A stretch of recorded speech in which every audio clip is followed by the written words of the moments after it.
Welcome back. It is Monday, February 26th in the NBA. My three best bets are on the way. It's Austin from Calling Our Shot, joined today by your guys' favorite special guest, the second time in the last 3 days. The broom is here. A 3-0 sweep yesterday. Now, I'm sorry, I don't have a broom in New Zealand, but hopefully you guys are bringing out the brooms in your wherever you're watching these videos because it was a dominant day. Let's talk about Sunday, and then we'll get into today's picks. We had Damian Lillard's over in points plus assists. He had 30 going into the fourth quarter, made us sweat, but he made his last shot, and we certainly will take it. Then we had Pacers money line. A great call from Logan. They won by like 20 points. Logan's back with another pick in a little bit, and then we capped it off with almost the first half cash with Jamal Murray's over in points. Sweat-free, he got the job done. A 3-0 sweep, 8-1 run. We've been dialed in, and hopefully you guys have been making some money. And if you have been, do me a favor, hit that like button. If you are new, do us a favor, hit that subscribe button too. We're trying to hit 200K subscribers soon. And we do these videos every single day, whether it's rain or shine, whether we're in a different location, we're dialed in for you all. But let's dive into the favorite picks today. And if there is one thing that you can do to support us and you're making some money, you're like, I want to give back to you guys, just join our DubClub. It's super easy to do. It's $5.99 a month, which is basically free in this economy. And you can definitely join. Top link in the description. You get access to our Discord, which we love to celebrate with you all when we cash out some tickets. And, hey, join the DubClub. Look, it's only $5.99 a month. We really appreciate it. And you get all the picks early. I didn't even mention that. You get all the picks early. You're going to notice when I post these videos, sometimes the lines change because you guys are in there moving the lines. I know it's crazy that we move lines, but that's just how the nature of the business is. Join the DubClub so you get access to the plays about 90 minutes early before everything goes live on YouTube. So details down below. My second note is that we have a bunch of other sportsbook sign-up bonuses and things of that nature in the description as well. If you're ever curious and want to sign up for a different book or maybe a different daily fantasy app, all the details for all those things down below. Now let's dive into the picks today, though. Now, I do have to apologize. My lighting is not great. I forgot my normal lighting down in the car, and there's a long trek to go there. And it's 1:12 a.m. Eastern, not Eastern, New Zealand time when I'm recording this. And I was like, I don't feel like going down there. So the lighting probably sucks today, but hopefully the picks don't suck, and hopefully we can stay dialed in. I don't think you guys care too much about the lighting. First pick of the day. Let's dive into it, and then Logan will come in with his favorite pick. You guys are going to hate this one. And when I say it, let me at least explain why I like it, and then we will talk. You don't have to play it if you don't want to, because this is COS Hall of Famer. However, today we are fading him. It is Jalen Brunson under 31.5 points, minus 115 on FanDuel. Now, if you're someone that's like, yo, Austin, I just don't like betting unders, I'm cool with that. Just move on to Logan's pick. I got another prop at the end of the video. Stay tuned for that. Now, if you're like, Austin, what's your best bet of the day? That would be this. We're still sticking to 1 unit because I really don't like you losing more than 1 unit on unders, but I really do like this Jalen Brunson under. Now, if you're like, Austin, you are out of your mind for taking a Jalen Brunson under. This guy is a COS Hall of Famer. Why are we fading him? Well, let me talk about why I like Jalen Brunson's under. If you don't like it, don't play it. It's just, that's plain and simple. Don't play anything that you don't also like. But I really like this Jalen Brunson under at 31.5. I take it at 30.5. Personally, I think the line should be closer to 27.5 or 28.5. Now, like I said, some people call me the Jalen Brunson whisperer, and I don't blame them because we are 8-2 on Brunson props this season. 9-1 on his props last season. So over the last 2 years, 17-3 on Jalen Brunson props. I feel like I have a good pulse on not only New York Knicks, but especially Jalen Brunson. Now let's talk about why are we fading him? Because if you recall, just 2 days ago, he played the Celtics. We took his over. They're a really good defensive team, and he's cooked them for 34 points. Now we're taking the under against the Detroit Pistons. Yeah, I know. Might sound crazy. But let's talk about Brunson so far in February. Obviously, with Julius Randle and OG Anunoby both sidelined, Brunson has averaged 32.1 points per game, going actually only under this line at 3 of 8. So he's over in 5 of his last 8 games. Now, you look at the overs. 2 of them came against the Pacers, a team that, well, he's going to have to score against. The Pacers are one of the best offenses in the league. Against the Lakers, where he had to score a ton, against Boston, and against Orlando. Now, a lot of those teams, like the Lakers, like Boston, they're putting up points. Today, he gets a team in the Pistons that I just don't think he is needed to go out there and be like, yo, what the hell are you guys doing? My teammates, I got to be firing up 40 shots.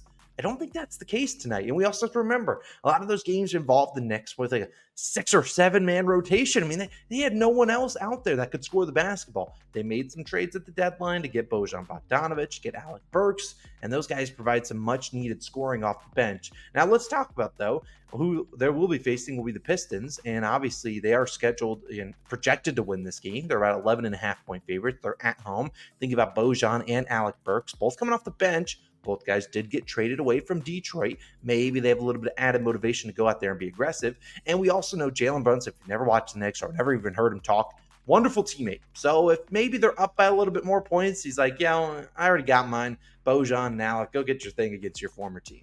That would not surprise me. Brunson's really nice and really kind and a really good teammate. I mean, as a Knicks fan, love having him on the team. Now, like I said, Brunson's kind of had to carry the load the last few games because the Knicks have been sucking. They've been playing some good teams, and they have not looked good. Pistons are not what we normally categorize as a good team, and so I don't necessarily think he has to score a ton tonight. I mean, heck, last game versus Boston. Let's just talk about it. Brunson, 34 points, shot 25 times, but look at his supporting cast. Josh Hart played well, sure. DiVincenzo, 12 points on 4 of 12 shooting. Yeah, he sucked. But once you know, his line went up to 17.5, 18.5 today. Bojan Bogdanovic, 8 points, 2 of 7 shooting. He sucked. Alec Burks, 7 points on 3 of 11. I mean, what do you expect from Brunson when he sees his teammates clanking up shots? He's like, oh, I ain't passing them the ball. I'm going to go out there and shoot it a ton. Yeah, that's what's going to happen. But I just don't love this spot for Brunson needing to be aggressive. Can he score 32 against the Pistons? Yeah, he can score 32 against any team in the league. But I'm feeling like this is more of a game where they try to get the supporting cast going. They are 11.5-point favorites. They're at home. The Pistons have not been a good road team. And you look at the Knicks, their next 3 games. They got 2 at home versus New Orleans and Golden State, and then they go on the road against Cleveland. 3 straight, not really easy matchups. So we're going to think about the Knicks. I feel like they're going to try to hopefully build a little bit more team chemistry tonight. And I really am going to fade Jalen Brunson. I know it's crazy and you don't have to tail it, but I'm going to fade him. Long analysis for Jalen Brunson, the COS Hall of Famer. Hopefully you don't think this is a sign of disrespect. I'm actually hoping that you have a very efficient night. 25 points, 15 assists. Get your teammates going. Blow out the Pistons. And let's get a sweaty probably, but a winner. That's my first pick of the day. Jalen Brunson, under 31.5 points, my best bet of the day. But I'm throwing it to Logan. I heard he's got the broom out, and he's got another winner for you guys, hopefully. Logan, take it away. I've got my broom out for the two of us, and hopefully we can continue to stay hot once again. My pick today is actually going to be a team total pick. I'm taking the Indiana Pacers team total under 124.5. Plus 105 odds on DraftKings, currently your best value there. And the odds in this one might fluctuate. As the total goes up and down, that will, of course, change the team total odds as well.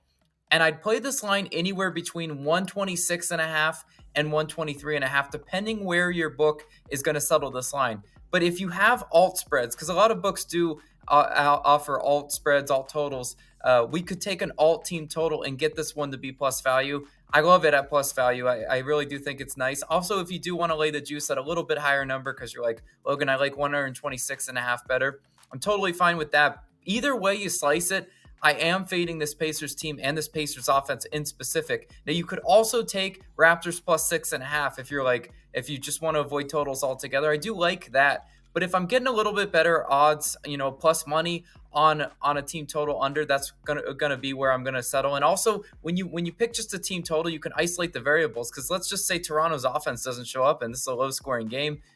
With the team total might cash, but the Toronto might not cover the spread.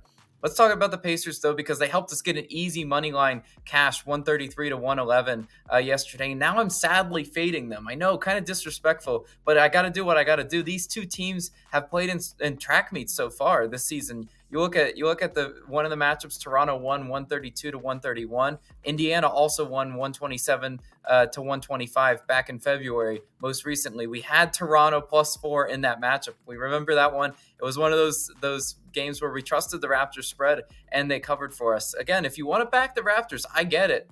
But we're sort of backing the Raptors in the defensive way here. The factor to pay attention to in this matchup is the fact that Indy is now on the back end of a back-to-back. We can't underestimate that.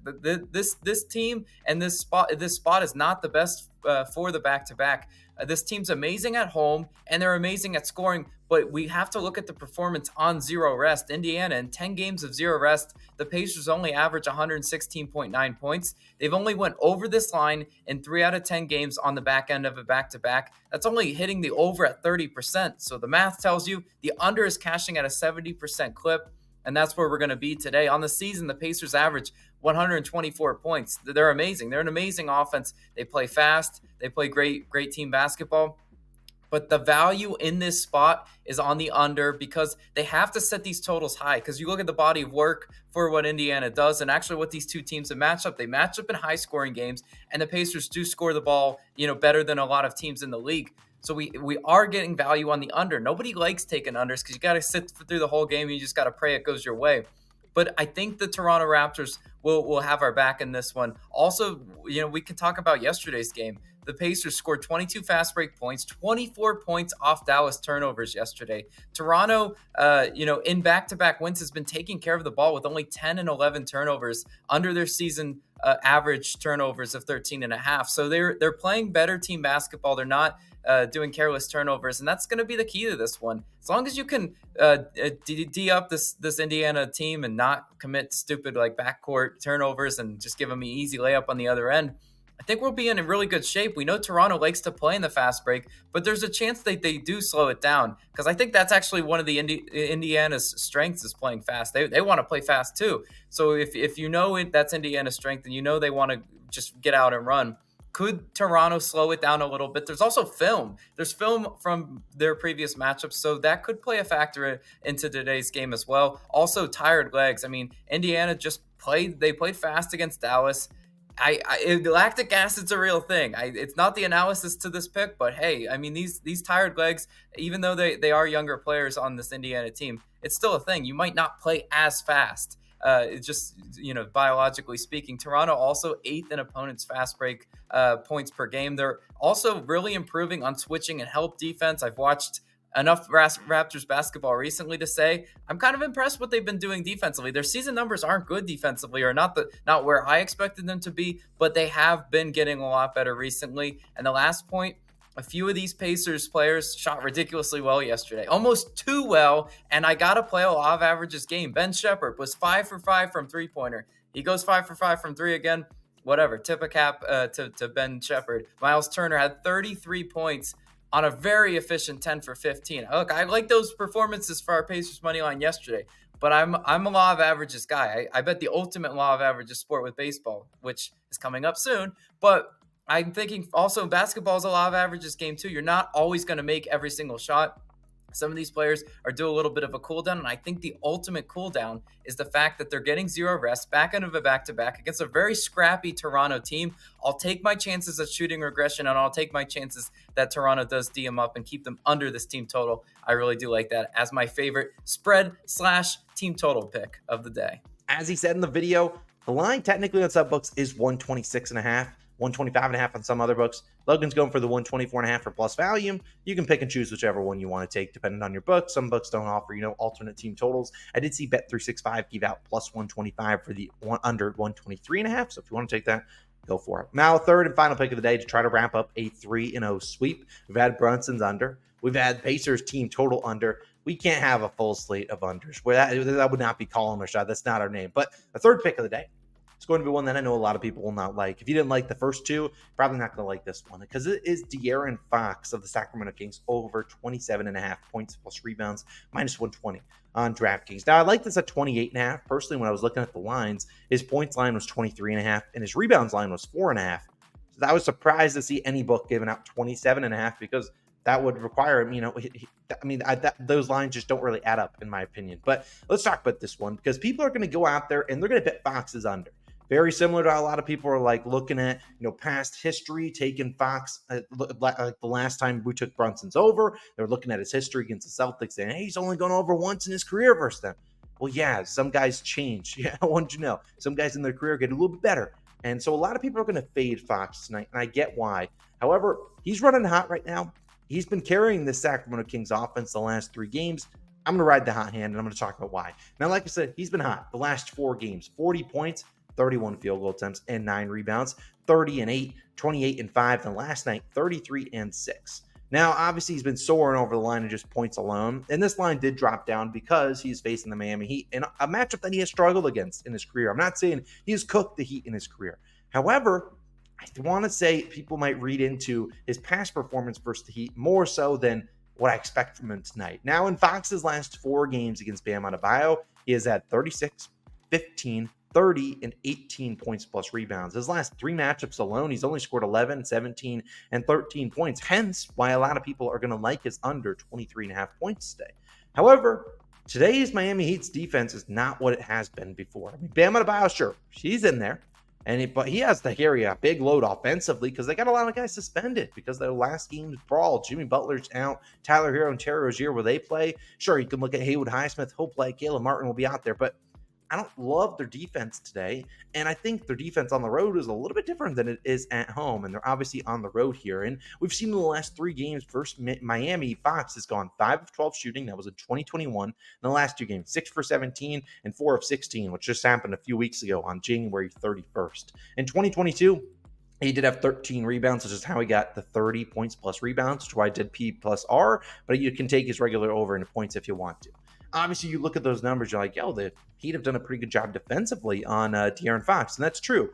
But, I mean, why are we pulling, I do pull up historical stats here and there to see how a guy's done against a team, but Fox is a way different player than he is in 2024 than he was in 2021, 2022.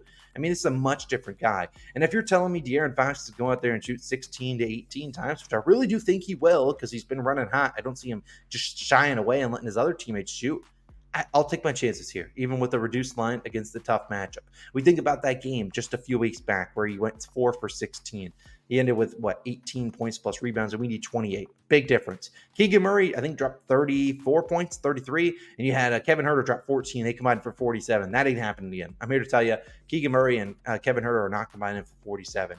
On the year, though, you look at just Fox, he's averaging 30.8 points plus rebounds, over in 70% of games, over in 73% of home games, and over in 80% of home games with 15 or more field goal attempts. I mean, the last time he struggled against Miami was a road game. He's probably not going to shoot as well on the road, or not necessarily, his home road splits are pretty even in terms of field goal percentage, but you would expect him to have not a 4 for 16 type shooting game at home. Those can happen on the road. Yeah, sorry, my internet somehow cut out, but to wrap it up, I really like Fox's over tonight. I know he might not have the most efficient day, and he could maybe get 18 points and somehow luck into 10 rebounds. That could happen. But I just think this is a decent spot. I think the line's a little bit too low. I think if his line were like 25.5, 26.5 points, sure, take the under there. But 23.5, it feels a little bit soft. It's not an easy matchup for any of his other teammates. Don't expect Sabonis to have a huge night against Bam. So I really do think Fox is going to have to carry the load. This game should be close, given that the Kings are on a back-to-back. And obviously the Heat are down some guys, which is why they're 6-point underdogs. But I think Fox can carry the load enough to get us over this 27.5 points plus rebounds. Like I said, you can take the individual line